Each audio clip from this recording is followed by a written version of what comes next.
The physics of sound module that we do in 4th grade is a chance to take an idea, which is to teach physics using a specific theme of sound, and take kids way beyond a basic understanding of how sound operates and how sound happens, how we produce and receive sound, and the basic factual level of sound, to go much, much deeper into actually working the way scientists would work to gain deeper understandings of how sound affects us and what makes scientists excited to do that kind of work. So to do that, what we do is we begin by teaching a basic level of understanding of how physics functions, how sound is produced, how sound is so prevalent in our lives, and how exciting that is to know.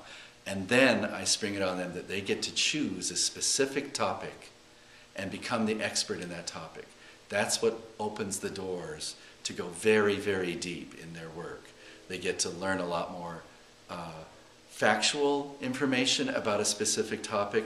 They get to discover things by reading, by watching videos, by interviewing people, and by conducting their own self-designed experiment, so that they are able to produce a piece, a written piece that they will publish that shows that they become an expert in that area and share that with the world.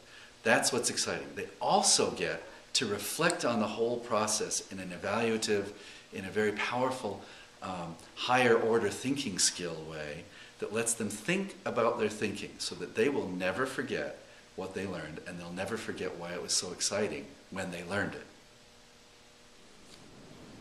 One of the really powerful things that researchers have discovered about kids learning is that they need to evaluate their own learning experiences. They need to think about their thinking. It's called metacognition.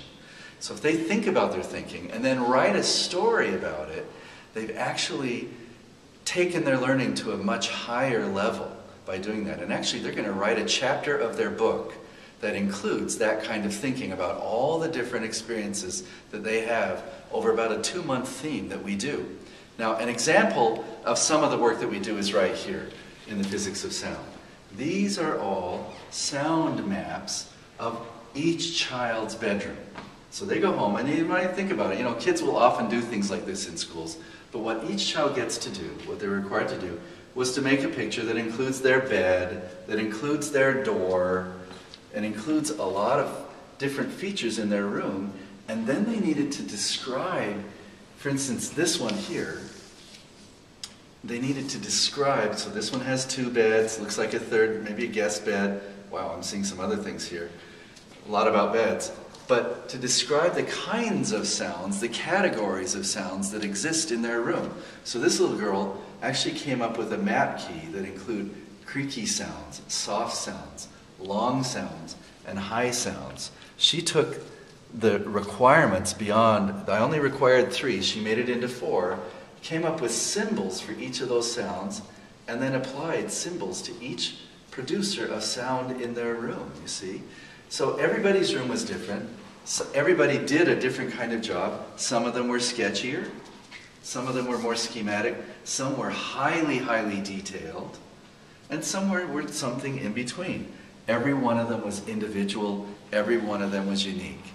Now, when they write about this in their book that they publish, they're going to write about the experience of doing it, what they learned, what they found easy about it, what they found difficult and challenging about it, and what they'll never forget about it.